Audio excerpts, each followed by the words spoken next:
കൂടുതൽ വാർത്തകളും വീഡിയോകളും കാണാൻ ഈ ചാനൽ സബ്സ്ക്രൈബ് ചെയ്യുക. കൂടെ ബെൽ ബട്ടൺ അമർത്തുക. നമസ്കാരം.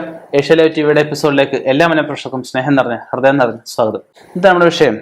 അശുദ്ധി പുലവാലായ്മ കഴിഞ്ഞിട്ട് ഗൃഹം വൃത്തിയാക്കലും ഈശ്വരാരാധനയും.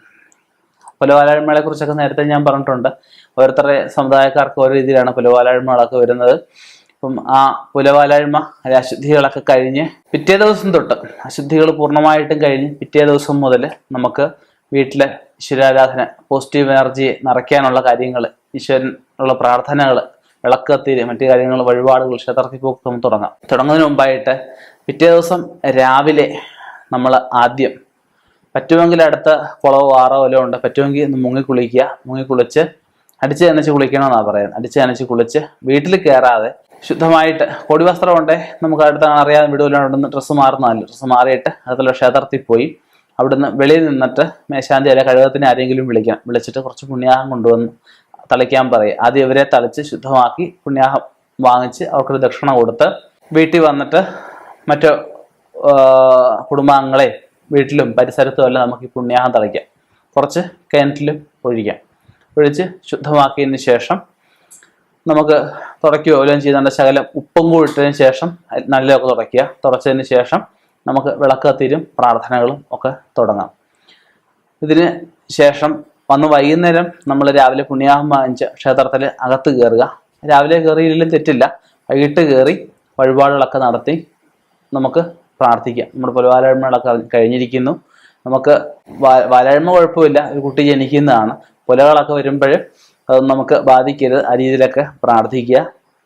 അശുദ്ധിയും ഈ പറഞ്ഞതുപോലെ അശുദ്ധിക്കും ഇത് തന്നെ ചെയ്താൽ മതിയാവും. കാരണം മാസം മുറയൊക്കെ വരുന്നവരും ഇത് തന്നെ ചെയ്താൽ മതിയാവും. അതിനുശേഷം പുലവാലായ്മ കഴിഞ്ഞിട്ട് വേണം നമ്മൾ ഏതെങ്കിലും നല്ലൊരു ജ്യോതിഷൻ്റെ അടുത്ത് പോയിട്ട്, ഇപ്പം ചില കുട്ടികളൊക്കെ ജനിക്കുന്നതിൽ കാല് കാണും. കാല് കാണുന്ന അത് ചിലപ്പോൾ അമ്മാവന്, ചിലപ്പോൾ അമ്മയ്ക്ക്, ചിലപ്പം അച്ഛനും അമ്മയ്ക്കും, ചിലപ്പോൾ ആ കുട്ടിക്ക് തന്നെ ദോഷമായിട്ടൊക്കെ വരാം. അപ്പോൾ വാലായ്മയ്ക്ക് വാലായ്മ കഴിഞ്ഞതിന് ശേഷം നല്ല ജ്യോത്സ്യനെ കണ്ട്, വാലായ്മ കഴിഞ്ഞ് 41 ദിവസത്തിനകമായിട്ട് ജ്യോത്സ്യനെ കണ്ട് എന്തെങ്കിലും അതിന് ദോഷങ്ങളുണ്ടെങ്കിൽ പ്രതിവിധി ചെയ്ത് മുന്നോട്ട് പോയാൽ നമുക്ക് 56 മുമ്പായിട്ട് ചെയ്യുന്നുണ്ട് പ്രതിവിധി ചെയ്യണമെന്നാണ് ഒരു കുട്ടിയുടെ ജനന ശേഷം പറയുന്നത്. പിന്നീട് ചെയ്യാനുള്ളത്, നമുക്ക് പുലയാണെങ്കിൽ, പുല വരുന്ന പക്ഷമാണെങ്കിൽ, ബലിനക്ഷത്രമാണോ, അകന്നാള്, കരിനാള്, അതുപോലെ വസുപഞ്ചക ദോഷം, പിണ്ണനൂല്, ഇങ്ങനെയുള്ള പല ദോഷങ്ങളുണ്ട്. അപ്പം അതിലേതെങ്കിലും പെട്ട നാളുകളിലാണ് മരണം സംഭവിച്ചിരിക്കുന്നതെങ്കിൽ നമുക്ക് ജീവിച്ചിരിക്കുന്നവർക്കും ബലിയിട്ടവർക്കും മറ്റുള്ളവർക്കൊക്കെ ദോഷമായിട്ട് വരും.